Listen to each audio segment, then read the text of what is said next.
I always have to cover this guy because Craig Wrong is one of my favorite characters in Bitcoin because his follies are just so hilarious. Favorite villains. Favorite villains. There you go. He even dresses like one. Look, he literally looks like a supervillain. Yeah. He's quite the character. So, in the latest, his name is Craig Wright. I call him Craig Wrong because he claims to be Satoshi Nakamoto. And what's so ridiculous about that is if he were, it would be very easy for him to prove. And yet he continues to litigate this issue as if the courts are qualified to decide and as if deciding through the courts is some sort of meaningful way to prove it when he could just prove it so easily. Yeah. So, in this case, he sued a group of developers because he claims that they sort of owe him 111,000 Bitcoin.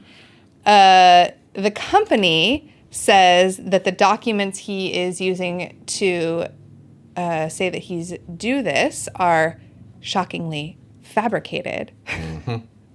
And the real kicker here, though, is that if it were true that these Bitcoin belong to him, he would essentially also then be admitting that he was behind the Mt. Gox hack. So that's the second article about this, if you just scroll down. It is widely accepted in the crypto community that the Bitcoin in the 1FX address originated from a well-publicized hack on a Japanese cryptocurrency exchange that occurred in March of 2014, of course, referring to the Mt. Gox hack. Essentially, it appears that if Dr. Wright is the owner of the Bitcoin in this wallet, he has effectively admitted to being the person who stole 80,000 Bitcoin from Mt. Gox. MT Gox. Sorry. I like to call it MT Gox since it's empty. That's funny. Thank you. So there's the story. Craig Wrong is gonna wrong, I guess. Yeah. They, on that note, actually, last month, a UK court also dismissed one of his lawsuits, alleging that crypto exchanges Coinbase and Kraken infringed on his copyright. Sorry, I can't even get it all the way out. On his copyright to use the name Bitcoin. There is one thing that I want to add to this story, which is that the developers that were sued in this case were able to be defended because of support from the Bitcoin Legal Defense Fund, which is a nonprofit organization that was initially formed with support from Jack Dorsey. And I think that it's just important to call out here because a lot of people think of Bitcoin in particular as this, like, no one controls it, and what they fail to understand is that Bitcoin is software at the end of the day, and software must be constantly maintained and upgraded by developers to continue to be useful. And so the Bitcoin core developers need support of some kind. And because Bitcoin is Bitcoin, they have been able to be supported both through a legal defense fund and, financially, however they're paid, because Bitcoin is Bitcoin. It's the giant. Everybody supports it. It's so much bigger than the rest. But the question for me is, over time, how are we going to see Web3 protocols have developer teams that are supported in similar ways? Bitcoin doesn't have an inherent sort of business model that is able to support these developers. It's just something that's kind of grown up around the ecosystem in an ad hoc way.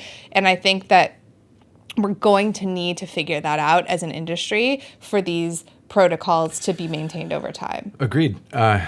Bitcoin might not have a business model, but there are a handful of very valuable businesses built on top of it, like Coinbase, that do. And so I've always assumed that eventually we're going to get to a point where the most valuable companies see the value in keeping a core dev on staff and just saying, like, 2 days a week you work for us, 3 days a week we pay you to work on core dev, because they directly benefit from that core dev, and that's incredibly valuable. I'm surprised we haven't seen that. We've seen it in a few little cases. I think we probably will see it more as there's more adoption on top of fewer and fewer L1s. We're going to see the most valuable companies built on top of those L1s start paying the core developers that maintain them and keep them, working really well, and bringing in the money for those companies to do so. Yeah, that's a great point. The issue then becomes kind of control, because the companies that are paying for those developers are going to then be able to kind of put their thumb on the scale and get what they want moved to the front of the line, influence the direction of development, et cetera. Like the way I think Google was the one that famously did it, or was it Facebook? I don't remember now, where they had was it a 5% or a 1 day a week or something like that, open source day, where people just get to work on their own projects. So ideally it would be more of we're paying you to be on staff and you spend just a certain number of days working specifically on the underlying core protocol according to the decisions that you and the rest of the core developers in the community make. That's where it gets tricky, though. And I have had friends who work at those kind of companies where supposedly they're able to put 10% of their time into personal projects, and that ends up not really being true, because oftentimes when you're working at that level, you have such demands on how much you're expected to perform that you have to work overtime anyway, and so there ends up not really being that personal time. Right. So if you want to take that personal time, you're just taking it out of your personal time. It's not really paid company time to be working on open source projects. It's an issue, and while what you're proposing is a potential solution, I personally hope that we come up with something that is more outside the box than that.